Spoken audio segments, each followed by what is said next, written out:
Welcome in, YCN Sports Talk. I'm Jeremy Stout, joined by Andrew Zerhide, and we have a lot to talk about. We got a new segment at the end. We'll get to that, but let's start with baseball. Obviously, NBA playoffs still going on, but we'll talk Sox to start it off.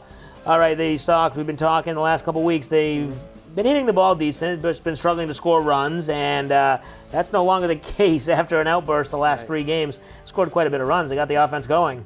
Yeah, they did, and I think we just added up 35 runs over the last 3 games, which is way more than any other 3-game span this season. So, and that lineup change by Farrell has really changed things up. I know they're playing the Brewers right now in the NL, so they don't have a DH, so that's kind of changes things. Right. But the most part, I think the biggest move was putting Benintendi in the 4th spot, hitting cleanup. He's thrived there so far. I think Farrell's had 3 straight righties. That was another big change. It's usually, I think he's had Betts, Pedroia, and Bogarts. Yep, all 3. Which 3 straight righties is kind of not ideal. Right. But if they're going to score almost 10 runs every single game, then so be it. You know? Right, that's not a problem. And they were, after Friday night's game where they were struggling, but they got the big hit for Chris Young. The pinch hit, 2-run single, and then obviously Barnes gives up the home run, walk-off home run. But then at that point, I think,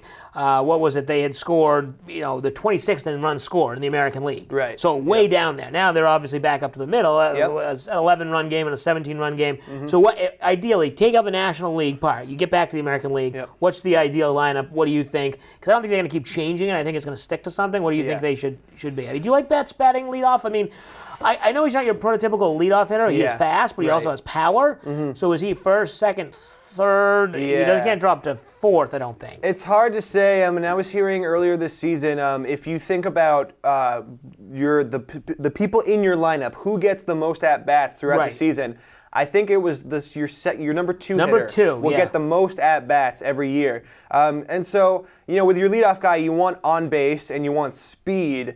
And so Mookie has that. He has speed, but he also has power, and he can hit home runs and doubles.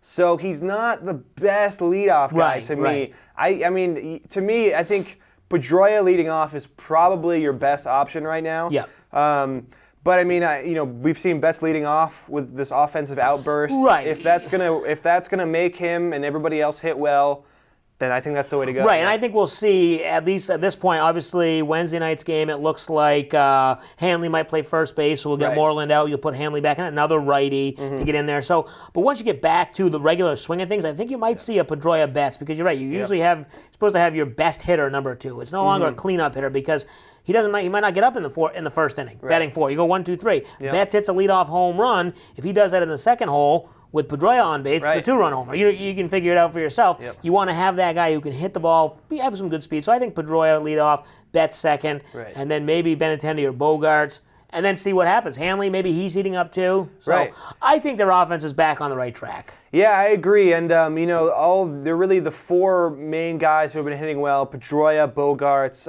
Mookie Betts, and Benintendi. I think their on-base percentage is at least 350. I think all of them are right around there. Yeah, so your home run guys, and really that's going to be Betts, and we've seen so far Benintendi. You need, to me, Pedroia and Xander getting on base over a third of the time in front of those guys who are going to drive them in. Right, okay, one guy we didn't talk about because he hasn't been in the lineup, he hasn't been hitting, is Jackie Bradley Jr. Yeah. We know what we are into, and I know we don't have a lot of time to discuss this move, but Chris Young, does he stay in, or now he's kind of cooled off? He didn't get a hit last night, so we put Bradley in for his defense, and a lefty also. Yep. I mean, you can't keep him on the bench forever, but give him a few days off. It's probably good, just clear his mind, and then get him back in. Yeah, I think it's definitely good. We kind of saw this year Jackie Bradley kind of spiraling down. I think his average was around 200, and then it just kind of went down and down. And game after game, it was just getting worse and worse. So it's good to give him some time off. I definitely think it's good to get Chris Young in there when they're facing a starting lefty. Because he hits very well against left-handers. That right-handed bat with Chris Young definitely works well in some lineups, but you need Jackie Bradley in there, and he is a lefty. But you do have to work with him, get him out of that slump, because we saw last year what he can do when he's hitting the ball well. Yeah, and a lot of people will. It's a tough thing because he hit so well for the first few months last year, then he fell off the second half of last year. So what is he? But if he's a 260 hitter with the great defense he plays, I think you got to get him in the lineup. But at a 175 hitter, I don't know if you can handle that. No. So. Yeah, a lot of season to go, but it looks like the offense is finally clicking. We'll take a break, and when we come back, we'll talk Celtics. They have a pivotal Game 5 tonight at home, tied 2-2 with the Wizards in the NBA Eastern Conference semifinals. We'll take a break. You're watching YCN Sports Talk.